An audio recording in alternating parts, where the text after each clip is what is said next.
Heoi kārea no te kāwanatanga o Aotearoa kia whakapuaki kupu taunaki kotahi mo te kawenata whakapūmau i ngā tika iwi taketake.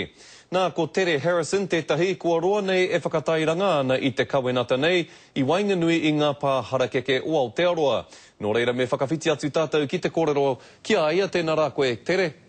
Tēnā koe Skari, o tira ko te mihi mai o haki te whānau ngā wati, o tira ki ngā mate maha o tēnei whenua. E hoa, e whai whakaro ana te kāwanatanga o kānata ki te tautoko i te kawenata nei, engari he mā harahara o rātou kei riro, he mōtete o tō rātou mana. Koe anō hoki te mā harahara o te kawanatanga o Aotearoa nei?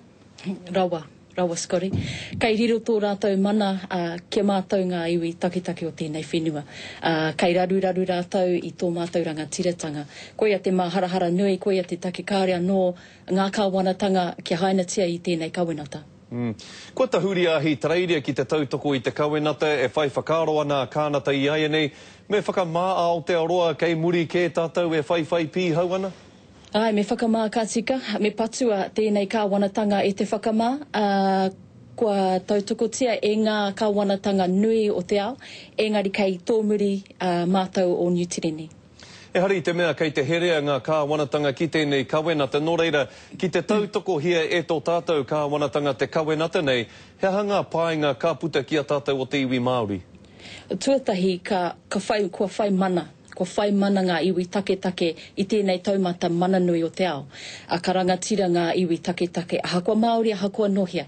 Ko whai mana. Tuarua, ka utonu tātou ki tō tātou tino rangatiratanga. Koia te hihia o rātou mā. Koia i whānau mai ai tēnei kawenata.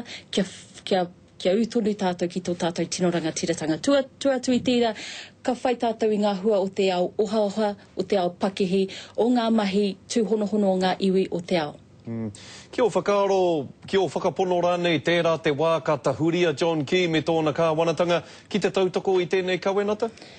E ai ki ngā kōrero he rite te pirimi o kānata Stephen Harper ki John Key, i whānau mai rātou i te ao kotahi, i te ao ohaoha, i te ao pakehi. Tūmanako, ka whai atu a John Key i a Stephen Harper, me ana whainga, hei ōranga mo tēnei whenua, mō ngā iwi taketake mo te ao katoa. Mohiana tātou ko ngā tangata pēnā i a koe nā e kōkiri ani i tēnei kaupapa, engari me kōkiri anō hoki e ngā rōpū pēnei, te rōpū toranga pū Māori?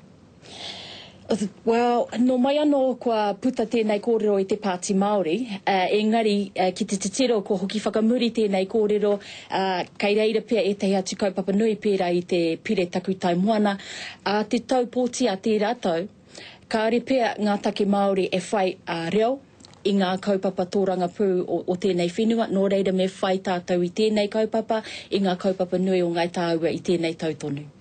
Kia ora rawa atu koe, Tere, ngā mihi nui mo tō whakawātea mai i a koe ki te kōrero mo tēnei take. Kia ora rā. Ai, tēnā koe, Skari.